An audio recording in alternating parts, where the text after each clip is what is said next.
नमस्कार दोस्तों, बीएसटीसी 2025 से संबंधित कौन सी अंतिम दो गलतियों से हमें बचना है जिससे हमारा सिलेक्शन हो जाए, बीएसटीसी में इस वर्ष हमें कॉलेज मिल जाए। दो जो मेजर गलतियां जो मुझे पिछले 3 ईयर पढ़ाने का 3 वर्षीय अनुभव है उसके आधार पर बताऊंगा। दो बच्चे अक्सर गलती कर देते हैं एग्ज़ाम के 2 दिन पहले, तो ये गलती आपको दोस्तों बीएसटीसी 2025 के एग्ज़ाम में परीक्षा में नहीं करनी है जिससे आपका सिलेक्शन हो जाए। तो कौन कौन सी दो गलतियां, तो पहली गलती देखिए मैं आपके समक्ष रखता हूं कि बच्चे जो हैं वो अंतिम समय में टेस्ट देने शुरू कर देते हैं, जैसे कि 2 दिन हो गए, 1 दिन हो गया, पूरा टेस्ट देते हैं। ये आपकी सबसे बड़ी मिस्टेक है, क्योंकि देखिए टेस्ट ठीक है, टेस्ट देने के लिए 15 दिन आपके पास पहले थी। अब टेस्ट देने का कोई औचित्य नहीं है। टेस्ट देने के नुकसान होंगे क्या? फ़ायदा तो बहुत कम होगा, लेकिन नुकसान क्या होगा कि टेस्ट में जो है वो अनावश्यक प्रश्न होते हैं, कोई भी कोचिंग हो गई या फिर किसी की किताब में जिनका कोई फिक्स नहीं होता, उनका जो है वो आपका टेस्ट से में कम नंबर आएगा, जिससे आपका जो डी मॉरल है वो आपका जो मोटिवेशन है वो कम होगा, डाउन होगा।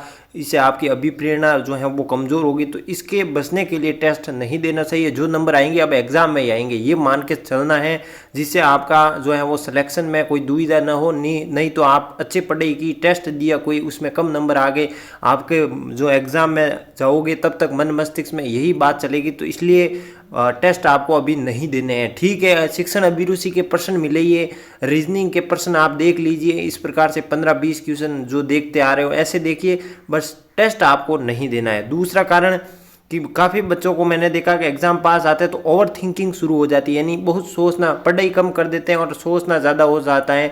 जैसे कि आप मेरा क्या होगा, होगा या नहीं होगा, इसके बाद मेरा क्या होगा, मैं कर पाऊंगा नहीं पाऊंगा, ये जो है वो डाउट एक जो है वो पढ़ाई करने वाले विद्यार्थी के अंदर ही आते हैं। तो आपको पहले तो अच्छा लगना चाहिए कि आपने पढ़ाई की है, तभी ये विचार आते हैं। जो पढ़ाई करता है उसके मन मस्तिष्क में डर का माहौल होता है और एंड समय में कहता है मुझे कुछ याद भी नहीं होता है, मतलब कुछ याद भी नहीं है, ऐसा लगता है मैंने कुछ किया ही नहीं है। इस प्रकार से विचार आते हैं दोस्तों, ये लाजमी विचार है, इससे आपको घबराना नहीं है।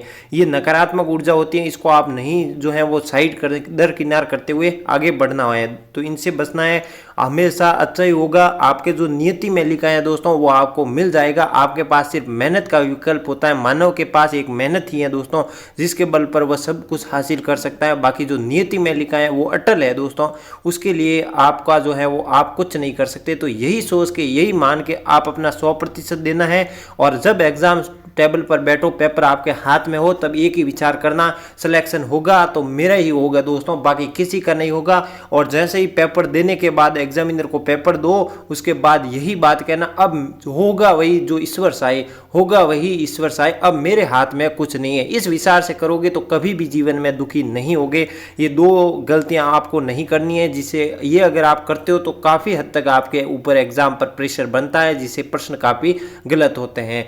और भी कोई डाउट रहा हो तो इस वीडियो के कमेंट बॉक्स में कमेंट कर दीजिएगा, और भी सेशन मैं लेकर आऊँगा। तब तक के लिए नमस्कार, जय हिंद, जय भारत दोस्तों।